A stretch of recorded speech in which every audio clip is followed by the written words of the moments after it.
Hey everybody, welcome to The Family Business. My name is Matt Kaufman. Here is where we're going to talk about the intertwining of family and business and how it affects their careers. I am fortunate to have Morgan and Josh Goldsmith with me for my first ever guest. And I'd like to introduce them. They are significant contributors to the medical device industry. They are involved with a nonprofit that is changing the way that COVID is being approached. And would love to introduce them and bring them on. Morgan and Josh, welcome to the show. Thank you. Great to be here. I'm thrilled that you guys are here. You guys capture what it is that we're trying to provide here, which is the commingling of family and business, being that you guys have worked together and obviously have a family together and done things that most people can't manage, and yet you've done it. So if you can give me just a quick insight, Morgan, start with you on what it is that you do and a little bit of your background, and then we'll hear from Josh. Sure. So now I work for an amazing medical device company, and I work in customer-facing roles. I get to work with patients and clinicians. But my majority of my background is in nursing. So I started off as a burn ICU nurse. I'm really proud of that work here in Cincinnati, and then moved over to the operating room. And it was there, started to think through, what I could do with my career as an RN if I went back to business school. Had a big advocate here who was pushing me to do that. I'm not sure I would have done it without his support. But spent about, 10 years in nursing and then switched over to med device and have been doing that for about 7 years. Yeah, it's amazing how folks will go back and get an MBA or a doctorate. It's their spouse that encourages them and pushes them. So Josh, would you give me just a quick insight on your background as well? Yeah, so my full-time job is really Morgan's admin at this point. She's the star of the family, but I'm real fortunate to do a lot of sales and marketing roles that led me to where I am now, which is working for a diagnostic company in the stroke space, having an impact on how we care and treat stroke patients to prevent recurrence. Yeah, and so the one thing that the three of us have in common outside of medical device is our involvement with this nonprofit that I was mentioning called Connected COVID. And Josh will never take the credit, nor will Morgan, but I can tell you both, and they can't stop me, that it all is from them. They created all of it, and the rest of us are just hanging on their coattails. So, Josh, if you wouldn't mind giving everybody a minute or two on explaining Connected COVID and what it is that we're trying to accomplish, and then we can talk a bit about how we're helping the hospitals and the clinicians. Do you want me to share kind of where it came from? Yeah, I'd love a minute on how it all started, because that's a great story. And then from there, I want to make sure that we understand and explain, what it is that we're trying to accomplish. So if you think back to earlier this year, February 2020, the pandemic was really starting to become a real thing. And as we were sitting here and starting to see it on the news, Morgan, being Morgan, had to find a way to help.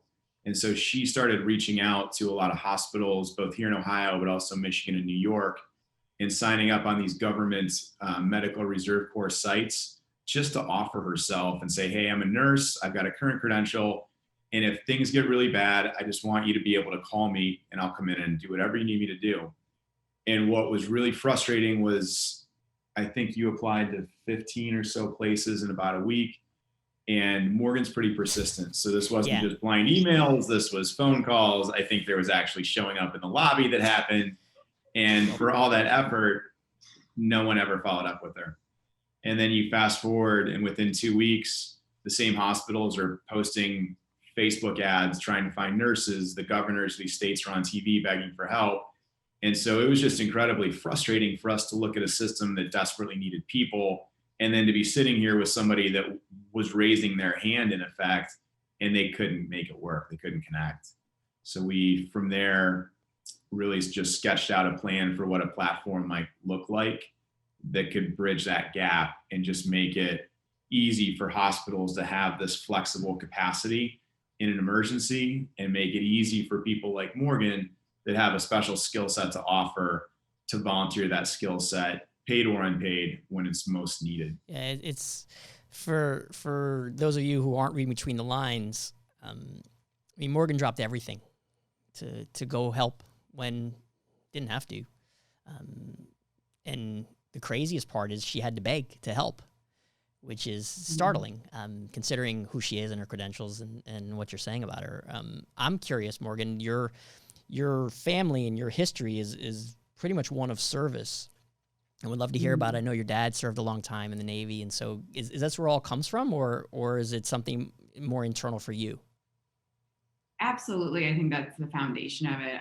Dad was in the Navy for 23 years. We moved around the country and has just been very connected to the community. So grew up in an environment of service. My mom's a retired school teacher. She supported, it worked full time while Dad was also full time, but, moved her career all over the country. I think 13 different moves between the time that they were in, and we're just really dedicated to giving back. So, from the standpoint of what our country needed, they were willing to stand up and go.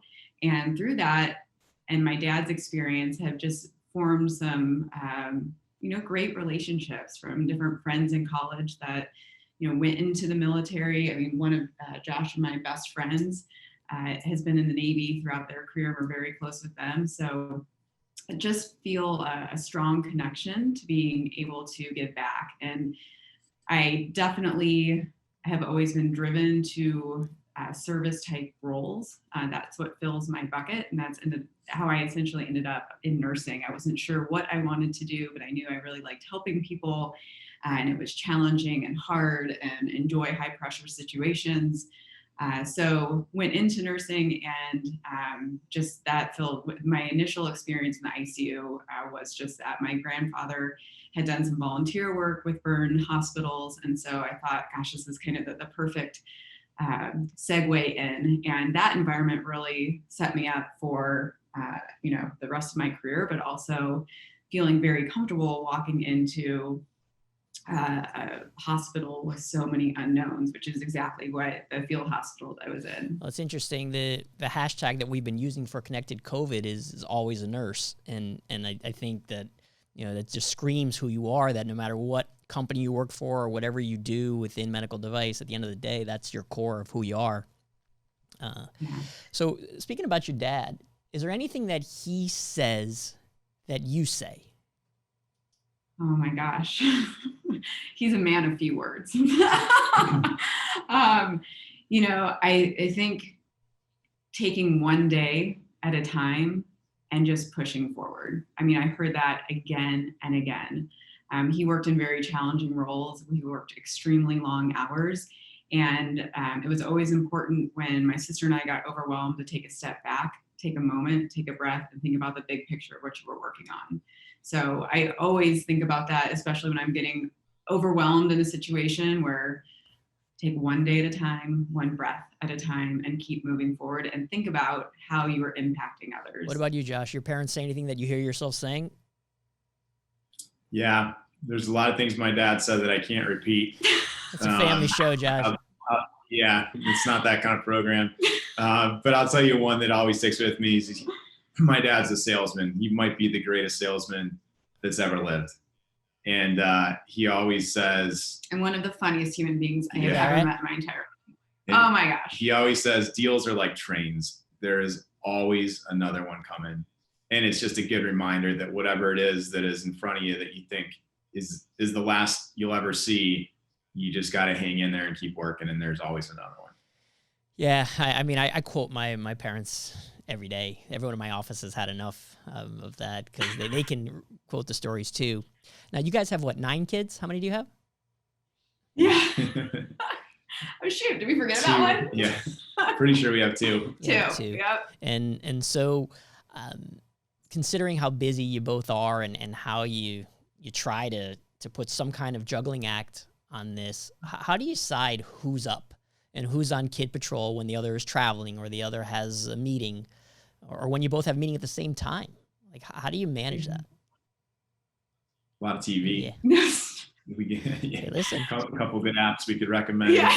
No, it's fast and furious. One of the best pieces of advice a girlfriend gave me after, especially, I think it was after we had Owen, who's our second, and she said, the thing, if you're both driven, you're both going to be working, you need to realize that childcare is going to be part of your family, and it takes a village always to raise children, but especially when you have, a dual career family and two individuals who are very passionate about the path that they're on. She also shared, be open, because every 3 months, something is going to change with your childcare. So just be prepared for continual change, cancellations. And I think, our first 2 years, especially when we were out in California and didn't really have a network of friends and family or know how to navigate as much. And we had both the boys out there. We're now back in Ohio. But we just have high levels of communication. I mean, now with being home so much, we talk at the beginning of the day. When do you have meetings? When do you have a break? When can kids go back and forth? And then we have a regular sitter who has helped us out tremendously and is a core part of this family. So between the three of us, there's someone always, figuring it out, but it doesn't mean that there aren't screaming in the background or, wrestling or whatever it may be, which actually I think in light of being home now, it's really nice to see even coworkers going through and experiencing that same piece as well. We've both been remote really for the past 4 or 5 years, but we've never had full teams that are remote. And we've always traveled quite a bit. So I feel like barriers are being broken down with so many that we're getting to work with, just because you're seeing them in a very real environment. And that's, their home. So there's definitely some positives. Well, it's funny you should say that, because that's the whole premise here. Is the one thing that binds everybody that I've ever spoken with in 20 years of search is everyone has some kind of family. They either have parents, siblings, spouse, children of their own, pets. I don't care. They have some form of family. And it's amazing how every time I hang up, I'm like, man, I was doing family again. And I've stopped even talking about their backgrounds and their careers because the family is more interesting, to be honest with you. And so it's great to see, if there's ever a silver lining in this stuff, it's to see how human everyone's been during this pandemic, and getting to see their dog run through, their cat crawls across their keyboard, or obviously their kids throwing mud at, and that's just the way that it works. And who's got a wine glass next to their computer? I would say it's a smaller number of who doesn't, but it's been an interesting eye opener for everybody to just kind of get real, and I love that side of it. Has there ever been an idea from either your parents or from, I don't know about your kids are probably too young, but have you ever gotten a business idea talking to somebody that's in your family, totally not related to business? And you're like, holy crap, that's a brilliant idea. I think connected COVID is probably the closest we could come to that. It's not a business per se, but it's turning into an organization like that. And really the fun part about that, I mean, we joke about it with friends when we're telling there was this problem, and yes, I was going into hospitals and, reaching out just nonstop. But what really, I was so impressed with Josh, we were sharing a nice bottle of wine on a Saturday night after the kids went to bed. Or more realistically, it was like a Tuesday once we were sort of in lockdown. Yeah. Morning story's better. It's a day that ended in Y. That's all you need to know. It was a start of nice, and you have your second bottle. No, but Girl. But, I'm starting to get really fired up just on why can't we solve this? What I was really hoping to do was to volunteer after hours. I was going to have to, at that point, keep, my full-time day job and be able to, maybe work at nights or weekends. And it was just mind-boggling to me that we couldn't find this way. So I look at Josh and said, you are really good at business plans. You need to do a business plan tonight. And he's like, what? I'm like, no, you need to get it done. All of a sudden, I was getting basically yelled at while I was trying to watch TV at 8 o'clock because Morgan couldn't find a hospital volunteer. Like, you're smarter than yelled at to the point you're where excellent at this. Finally call your friends. Got up and sketched out a little program. And then I went to bed. Yeah, I was going to say, that's usually how that ends. Figure it out. Here we all I've got are. a similar marriage. My wife is, although it's funny, I'm more the idea person, and then she makes it happen because I can't follow through on anything. But she has that gift, like Josh does, of like all of a sudden there's an Excel spreadsheet. I'm like, how did you come up with a spreadsheet? Yeah, and it's truly amazing. What were you watching 8 o'clock, Josh? Do you remember what was on TV as you're like hoping that she'll stop talking to you? Oh yeah, and that never works. That never works. Maybe if I just stare at the screen, she'll stop talking. No, I know it. I got one of those too. Well, digging in hard, and I didn't have a choice. Well, since we're on the connected COVID, let's make sure that we are clear on what our goal or mission, for lack of a better term, is, and what we want people to do, so we can make sure that we hit that message. So, Josh, if you want to take it, you're going to better at the words than I am. Yeah, very simply, we want health systems to sign up and think of it as a new source of talent that is flexible and is custom tailored to your needs. So it's people like Morgan that in most cases have an active clinical license and want to help, that aren't out there looking for a job, but can be ready for you on relatively short notice for some pretty flexible terms if you need that kind of support during a potential round 2 of COVID or really any future pandemic. And from the volunteer side, and I always think of Morgan, but Morgan's not looking for a job. And at the same time, she's more talented and capable than almost anyone I know. And so there's a lot of folks out there like Morgan, and we've been fortunate to interview and speak with a number of them that want to help. And this is the easiest way for you to do that. And we do it with no bias towards a specific state or a specific hospital system. We're just building this platform for you to put your information in, and you decide where and how you'll volunteer your time. Awesome. So go to connectedcovid.com and register if you're either a former or current nurse, former or current physician, tech, even a hospital administrator. They need you just as much. This is any hospital in the country will be looking for you. Look, let's hope that they're never looking for you, but if they are, you're available. So if someone who's like Morgan and wants to help, this is your chance to do something. It's an easy platform. That's why they got involved with us from a recruiting standpoint, to help them learn how to be a conduit and to reach those people in those hospitals who need, because sometimes you understand what you want, but you don't know how to get it. And there's how. Yeah. Something else that I should mention before I let you go is today's an important day. 9 years ago, these two crazy kids got married, and I looked it up. And pottery is the gift you're supposed to be getting. So, Josh, get on your wheel and make something. Oh, because man. She's expecting it. She didn't know that until you said it. Well, listen, I'm here to help. Have words. We did exchange. Is that right? We did exchange. Yeah. So here's the question I always ask couples. Do you include your kids in the anniversary celebration? Or is it a mom and dad thing and the kids go wherever kids go? We're gonna sneak off for a minute and grab dinner somewhere tonight, but they're always part of it, and it'll continue with them.